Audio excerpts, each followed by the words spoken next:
Kokrajhar press ক্লাবত উপস্থিত হোৱা সন্মানীয় প্ৰিণ্ট মিডিয়া আৰু ইলেক্ট্ৰনিক মিডিয়াৰ সাংবাদিক বন্ধুসকল, প্ৰথমে মই ইউনাইটেড ট্ৰাইবেল অৰ্গেনাইজেশ্যন অফ অসমৰ হৈ নতুন বছৰৰ আন্তৰিক শুভেচ্ছা যাচিলোঁ। আপোনালোকে জানেই যে প্ৰদীপ কুমাৰ বৰা আৰু আমি ইউটিউৰ TIL এটা গোচৰত কেছ নম্বৰ 78/12 কৰা আবেদনত মাননীয় গুৱাহাটী উচ্চ ন্যায়ালয়ে যোৱা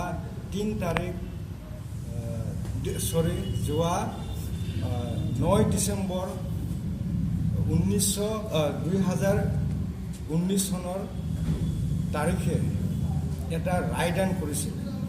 এই ৰায়দান মতে মানে ইণ্ট্ৰিম অৰ্ডাৰ এটা দিছিলে।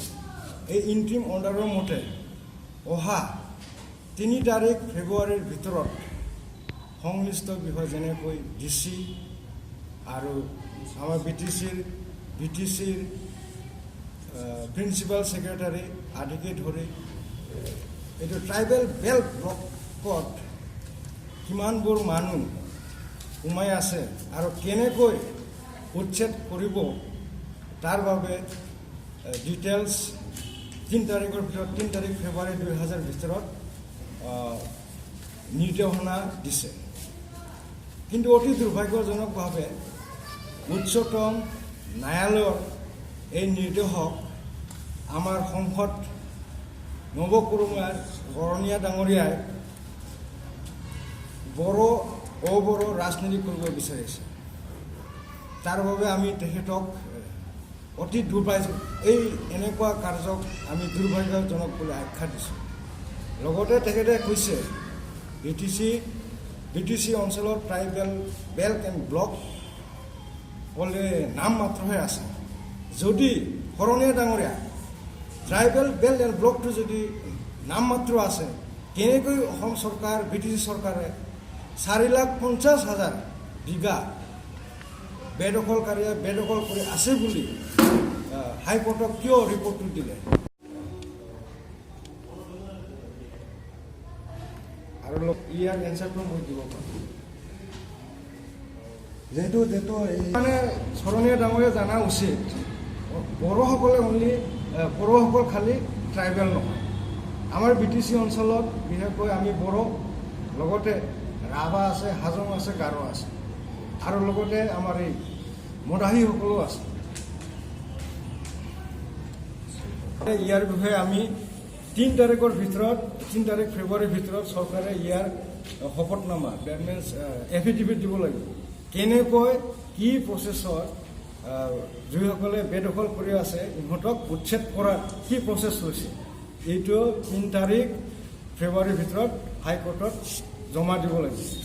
সেই জমা পোৱাৰ পিছত 5 তাৰিখ ফেব্ৰুৱাৰীত এটা হিয়াৰিং হ'ব, তাতে আমাৰ ফাইনেল ভাৰ্ডিক্ট হ'ব। ইভিকশ্যনটো হাইকোৰ্টৰ অৰ্ডাৰ মতে কৰিবই লাগিব। আমাৰ সম্পূৰ্ণ মাননীয় গুৱাহাটী হাইকোৰ্টৰ ওপৰত আস্থা আছে। আমি জানো আমি নিশ্চয় ন্যায় পাম। মাননীয় সাংবাদিক বন্ধু দাদা বাইদেউসকলক নমস্কাৰ জনাইছোঁ। ইংৰাজী নৱবৰ্ষৰ শুভেচ্ছা জ্ঞাপন কৰিছোঁ আৰু ডেইজিঙৰো শুভেচ্ছা জ্ঞাপন কৰিছোঁ। আজি ইউনাইটেড ট্ৰাইবেল অৰ্গেনাইজেশ্যন আছামৰ উদ্যোগত আয়োজন কৰা এই সংবাদমেলত আমি all India tribal student association Assam আইটছা চেণ্ট্ৰেল কমিটিৰ ফালৰ পৰা মই অৰিন্দম প্ৰিন্সিপাল উপদেষ্টা advisor of all India tribal student association Assam. বিশেষকৈ মানে আমাৰ দাদা Markus Basumatary united tribal organisation আছামৰ তেখেতৰ নেতৃত্বত যি আমাৰ এটা ঐতিহাসিক এটা যুগান্তকাৰী পদক্ষেপ, এনেকুৱা এজন জনজাতি সাহসী মানে নেতা খুবেই প্ৰয়োজন।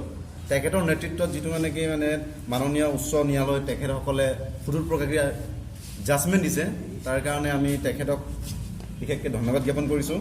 আমি তেখেতৰ অংশীদাৰী হিচাপে বিশেষকৈ আৰু কালি পৰহি আমি 1 তাৰিখে দিছপুৰ প্ৰেছ ক্লাবত এই সম্পৰ্কত আমি সংবাদমেল আয়োজন কৰিছিলোঁ আৰু 2 তাৰিখে তেখেতে দিছিলে। এতিয়া আমাৰ অতি লাজৰ বিষয়, খুবেই লাজ লাগে জনজাতি হিচাপে, যিজন জনজাতি এজন ভাই আমাৰে সাংসদ নৱ শৰণীয়া ওৰফে হীৰা শৰণীয়া, তেখেত ক্ৰিমিনেলৰ লেখীয়াকৈ মন্তব্যবোৰ আগবঢ়িছে। আমি ভাবোঁ এজন এম পি হিচাপে তেওঁ এটা মাননীয় ইমান এটা পবিত্ৰ সদন যিটো সাংসদ হিচাপে তেখেতে যিটো ভূমিকা হ'ব লাগিছিলে, সমগ্ৰ জাতি জনজাতিৰ মাজত কোনো বিভেদ আনিব নালাগিছিলে, জাতি ধৰ্ম বৰ্ণ ভাষা নিৰ্বিশেষে সকলোকে উন্নয়নৰ কাৰণে তেখেতে কাম কৰিব লাগিছিলে। কিন্তু তেখেত তাকে নকৰি এজন ক্ৰিমিনেলৰ লেখীয়াকৈ সংবিধান বিৰোধীয়ে কৰিছে। এইটো 1886 আছাম লেণ্ড ৰেভিনিউ চেপ্টাৰ 10টো সংবিধানৰ গণ্ডিতহে মাননীয় উচ্চ ন্যায়ালয়ে জাজমেণ্ট দিছে, কিন্তু সংবিধানখন তেখেতে অৱমাননা কৰিছে। ভাৰতত কোনো এজন সাংসদৰ ক'তো তেনেকৈ নজিৰ নাই। তেখেতৰ শিক্ষাৰ পৰা আমাৰ অলপ মানে পুতৌ উপজিছে। তেখেত কিমান শিক্ষিত নাজানো, জ্ঞানী মানুহে শিক্ষিত মানে তেনেকুৱা ধৰণৰ কোনো মানে বিশেষকৈ সংবাদ মাধ্যমত বা পাব্লিক মিডিয়াত তেনেকৈ মানে আমি আশা কৰা নাই। তেখেত যদি শিক্ষিত হয়, তেখেত যদি জ্ঞানী হ'লেহেঁতেন তেনেকুৱা ধৰণৰ কোনো কমিউনেল মানে কমেণ্টছ দিব নালাগে বুলি আমি ভাবোঁ। আমি তেখেতৰ পৰা আশা কৰোঁ কোকৰাঝাৰত যিমান মানে জাতি জনগোষ্ঠী আছে কাৰো মাজত বড়ো অবড়ো সানিব নালাগিছিলে। আমি জনজাতিসকলে, মই এজন মিচিং যুৱক হিচাপে কোনোদিনে মই আহোম বুলি কৰা নাই, কোনোদিনে মই ৰাজবংশী বুলি কোনো সংবোধন কৰা নাই। কোনোদিনে আমি তিৱা ৰাভা বা আহোম বামুণ মানে জাতি বুলি কোনোদিনে আমি সংবোধন কৰা নাই অসমত। আমি অসম সাহিত্য সভা আছে, সদৌ অসম ছাত্ৰ সন্থা আছে, কিন্তু ইহঁতৰ এগেইনষ্টত আমি কোনোদিনে বা অনা অসমীয়া সাহিত্য সভা আমি কৰা নাই। আমি জাতি জনগোষ্ঠীৰ মাজত সকলো একত্ৰিত হয়, আমাৰ শান্তি সম্প্ৰীতি যিটো ভাতৃত্বভাৱ অসমীয়া শক্তিশালী হৈ পিনি আজি বৃহত্তৰ অসমীয়া জাতিগত প্ৰক্ৰিয়াত বড়োসকলৰ অৱদান বহুত আছে।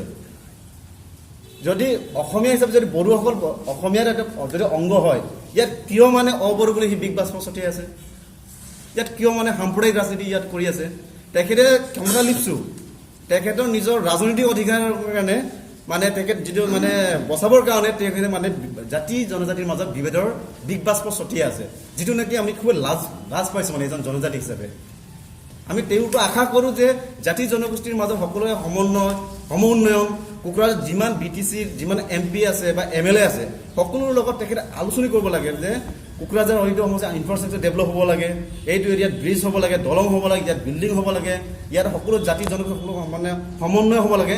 এইটো নকৰি তেওঁ কি কৰিছে, তুমি বড়ো, তুমি ৰাজবংশী, তুমি ৰাভা, তোমালোক একেই নহয়, তোমালোক অবড়ো, গতিকে ইহঁতৰ মানে বড়োৰ এগেইনষ্টত কাম কৰিব লাগে, এনেকুৱা ধৰণৰ সি কমিউনেল মন্তব্য দিয়াটো তেওঁ মানে এটা যিটো নৈতিক যিটো অধিকাৰ, সংসদ হোৱাৰ অধিকাৰটো তেওঁ হেৰুৱাই পেলাইছে। আমি মানে ধিক্কাৰ দিছোঁ তেওঁ আজি তাৰিখৰ পৰা যাতে যিটো চামচাগিৰি কৰি আছে যিকেইটা অবড়ো সুৰক্ষা কমিটি বুলি, তেওঁলোকে তেওঁক মানে গছৰ দুটা গুৰিত কাটিবলৈ গৈ আছে। তেওঁ জানেন নাই তেওঁ নিজে ST চিটত MP হৈ আছে। আজি এইটো ST কিয় কাৰণে আছে? ইয়াত ট্ৰাইবেল বেল্ট এণ্ড ব্লক আছে। কাইলৈ যদি ট্ৰাইবেল বেল্ট এণ্ড ব্লক নাথাকে ST ক'ত পাব? সি ক'ত উঠিব? সি মংগলদৈত উঠিব পাৰিব, গুৱাহাটীত উঠিব পাৰিব, তেজপুৰত উঠিব পাৰিব, কিন্তু নোৱাৰে। কিন্তু সেই কথা কিয় তাৰ বিবেকত ঢুকি পোৱা নাই? আমি সেইকাৰণে লাজ পাইছোঁ এজন ট্ৰাইবেল হিচাপে। সংবিধানখন অৱমাননা কৰা মানে তেওঁ এজন ক্ৰিমিনেল। সেইকাৰণে আমি অমিত শ্বাহ ডাঙৰীয়া আমি অনুৰোধ কৰিছোঁ তেখেতৰ এজন MP মানে তেখেতৰ যিটো মানে কাৰ্যকালৰ যিটো এজন MP মানে বিশেষকৈ মানে এতিয়া যিটো মানে NDA গভৰ্ণমেণ্ট তেখেতৰ হয়তো এলায়েন্স হৈ থাকিব পাৰে NDA, গতিকে তেখেতে ইমিডিয়েট একশ্যন ল'ব লাগে। জইণ্ট পাৰ্লিয়ামেণ্ট কমিটিয়ে ষ্টেণ্ডিং কমিটিয়ে আমাৰ নিউ দিল্লী আমি পাৰ্লিয়ামেণ্টক আমি ডিমাণ্ড দিছোঁ যে তেওঁক ইমিডিয়েট মানে একশ্যন ল'ব লাগে। তেওঁ মানে আনপাৰ্লিয়ামেণ্টাৰী ৱৰ্ড ইউজ কৰি পিনি জাতি জনজাতিৰ মাজত বিভেদ সৃষ্টি বিগ বাছ ছটিয়াই আছে। আৰু বিশেষকৈ এইটোতো আমাৰ চেপ্টাৰ 10 গোটেই কৰিছে। এইটো মাননীয় উচ্চ ন্যায়ালয় আমাৰ মাননীয় মানে গুৱাহাটী হাইকোৰ্ট তেখেতে যিটো কৰিছে সংবিধান গণ্ডিত কৰিছে, সংবিধানৰ যিটো প্ৰচিডিউৰ আছে সেইমতে জাজমেণ্ট দিছে। আমিতো কোনো মানুহৰ মাজত কাকো খেলিবলৈ যোৱা নাই। আছে ট্ৰাইবেল বেল্ট এণ্ড ব্লক, এইখিনি আমাৰ নিৰাপত্তা লাগিবই। মোৰ ঘৰখন মোৰ কথা, মই যাক মাটি দিছোঁ তেওঁক মই থাকিবলৈ দিছোঁ, বজাৰ কৰিবলৈ দিছোঁ, তেওঁক মোৰ মাটিটো কাঢ়িবলৈ দিয়া নাইতো। আমাৰ যিটো স্বত্ব সেই স্বত্ব নিৰাপদ কৰিবৰ কাৰণে মাননীয় উচ্চ ন্যায়ালয়ে আমাৰ মাৰ্চকুল বসুমতাৰীৰ তেখেতৰ নেতৃত্বত যিটো মানে এটা আপিল কৰিছিলে PIL, সেইটোৰ প্ৰতি সন্মান দিছে কোৰ্টে। আমি সকলো ৱেলকাম জনাব লাগে। তাক বিৰোধ কৰা মানে এইটো সংবিধান অৱমাননা কৰা, তাৰমানে তেওঁ এজন ক্ৰিমিনেলৰ বাদে ক্ৰিমিনেল কাম কৰাৰ বাদে কোনো এটা মানে আমি আশা কৰিব পৰা নাই, তেনেকুৱা এটা কণ্ডিশ্যন হৈ আছে মানে। গতিকে আমি তেখেতে আজি এই মঞ্চৰ পৰা সকীয়াই দিছোঁ, তেনেকুৱা ধৰণৰ কোনো জাতিদ্ৰোহী কাম কৰিব নালাগে, তেওঁ কোনো মানে সাম্প্ৰদায়িক কাম কৰিব নালাগে। আৰু তেওঁৰ যিটো মানে ৰাজনৈতিক অধিকাৰ তেখেতে ভোগ কৰক, আমাৰ কোনো তাত ক'বলগীয়া নাই। আৰু তেওঁ কৈছে যে আমি ৰাজনৈতিক কৰিছোঁ, আমি BPRৰো এজেণ্ট নহয়, BJPৰো এজেণ্ট নহয়, কংগ্ৰেছৰো এজেণ্ট নহয়। আমি অৰাজনৈতিক ছাত্ৰ সংগঠন, ইউনাইটেড ট্ৰাইবেল অৰ্গেনাইজেশ্যন এটা অৰাজনৈতিক এটা মঞ্চ।